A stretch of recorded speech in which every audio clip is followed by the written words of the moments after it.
दोस्तों, भारत एक डेमोक्रेसी है, एक गणतंत्र है, एक प्रजातंत्र है, जहां प्रजा राज करती है और जहां प्रजा प्रजा मैंडेट देती है कि कौन रहेगा और नहीं रहेगा। अगर आज मोदी जी मुख्य प्रधानमंत्री हैं तो उसके लिए भी प्रजा ही दायित्व है, और आज अगर योगी जी मुख्यमंत्री है तो उसके लिए भी प्रजा का ही पूरा पूरा दायित्व है। लेकिन आज जिस तरीके से योगी आदित्यनाथ ने, जिस तरीके से सीएम उत्तर प्रदेश के सीएम योगी आदित्यनाथ ने यूपी के दोनों लड़कों पर प्रहार किया है, उन्हें जिन्ना कहा है, उनके अंदर की जिन्ना की आत्मा कहा है, इससे पता चलता है कि भारतीय राजनीति अब बहुत ज्यादा गर्म हो चुकी है। कि सुनिए किस तरीके से यूपी के सीएम ने उन्हें जिन्ना कहा। कन्नौज में जो कुछ हुआ, ये सब घटनाएं ये बताती हैं कि कांग्रेस हो या समाजवादी पार्टी, इनके अंदर, बहनों और भाइयों, इनके अंदर लगता है जिन्ना की आत्मा घुस गई है, और जिन्ना की आत्मा घुस करके फिर से जिन्ना ने देश का विभाजन करने का पाप किया था, और इसीलिए अंतिम समय में घुट घुट करके मरा था। ये लोग वही पाप आज ये लोग कर रहे हैं, समाज को बांट रहे हैं, जाति दुश्मन कर रहे हैं, सामाजिक ताने बाने को छिन्न भिन्न कर रहे हैं, कट्टरवादी ताकतों को उनके। बात सिर्फ योगी आदित्यनाथ या अमित शाह जी तक नहीं है, या प्रधानमंत्री नरेंद्र मोदी जी तक नहीं है। हमें नहीं भूलना चाहिए कि चुनावी दौर के समय जब चुनाव का प्रोसेसन चल रहा था, चारों तरफ प्रोग्राम्स हो रहे थे, प्रधानमंत्री ने मुसलमानों को कहा था कि कांग्रेस पार्टी मुसलमानों के अंदर भैंस बांट देंगे, मंगलसूत्र का उदाहरण दिया गया था, और क्या क्या नहीं कहा गया था, उनके कपड़ों के बारे में तक टिप्पणी कर दी गई थी। दोस्तों, पोलराइजेशन एंगल भारत में कोई नया एंगल नहीं है। इस एंगल से लोगों को बहुत ज्यादा वोट मिला है, और जातीय समीकरण के लिए जिस तरीके से सीएम योगी ने आज यूपी के लड़के को घेरा है, अखिलेश यादव को घेरा है, कांग्रेस पार्टी को घेरा है, इससे यह पता चलता है कि अब भारतीय राजनीति में एक नया माहौल बन चुका है। क्योंकि मैंने आपको पहले भी बताया था कि यूपी के माहौल में, कास्ट सेंसस के माहौल में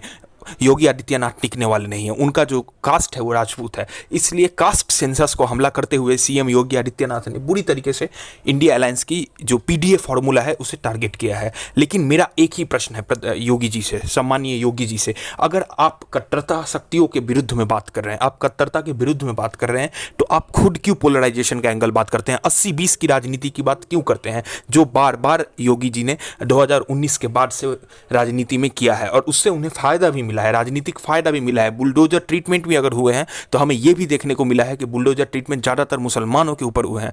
कन्नौज में जो इंसिडेंट हुआ हमें निंदनीय है, अयोध्या में जो इंसिडेंट हुआ वो सब निंदनीय है। लेकिन योगी जी ने जिस तरीके से बात किया कि कट्टर शक्ति के लिए तो बीजेपी खुद बदनाम है। बीजेपी के कई नेता बार बार कट्टरपंथी बयान देते आए हैं, यहां तक कि अनुराग ठाकुर ने राहुल गांधी का जात तक पूछ लिया था।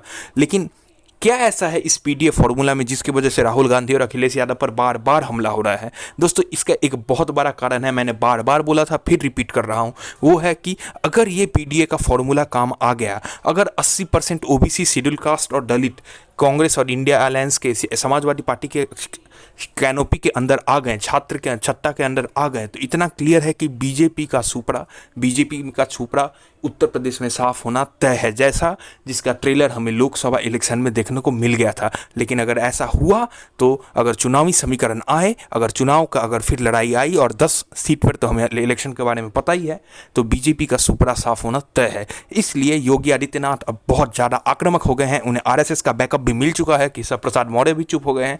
इससे ये पता चलता है कि अब आने वाले दिनों में योगी आदित्यनाथ बहुत ज़्यादा एग्रेसिव होने वाले हैं, और ऐसे ही एग्रेशन के साथ वो बार बार घेरने वाले हैं अपने ऑपोजिशन को। और साथ ही साथ दोस्तों, एक और इम्पोर्टेंट न्यूज़ वो ये है कि योगी सरकार ने एक नया बिल लाए हैं, वो एक नया संशोधन करने वाले हैं, एक नया नियम आने वाले हैं, जहां पर डिजिटल मीडिया को बहुत सख्त से सख्त सजा दी जाएगी। हालांकि ब्रॉडकास्ट बिल नहीं आया, लेकिन उत्तर प्रदेश में ब्रॉडकास्ट बिल टाइप का एक बिल आया है, जिसमें कुछ मीडिया चैनलों को तो पैसा भी मिलेगा अगर वो गवर्नमेंट के प्रोग्राम्स को, गवर्नमेंट के इनिशिएटिव्स को प्रमोट करेंगे। लेकिन अगर अगेंस्टमेंट दिखा, कुछ भी अगर डिप्रेसिंग दिखा, कुछ भी अगर डेंजरस दिखा, तो उनके ऊपर देशद्रोह का भी कानून मुकदमा भी किया जाएगा, और लाइफ टाइम तक की लाइफ इम्प्रिजनमेंट, जीवन काल की भी सजा दी जा सकती है। जिससे पता चलता है कि योगी जी फुल एक्शन में। आशा करता हूँ मेरा ये रिपोर्ट आपको अच्छा लगा। जय हिंद, जय भारत।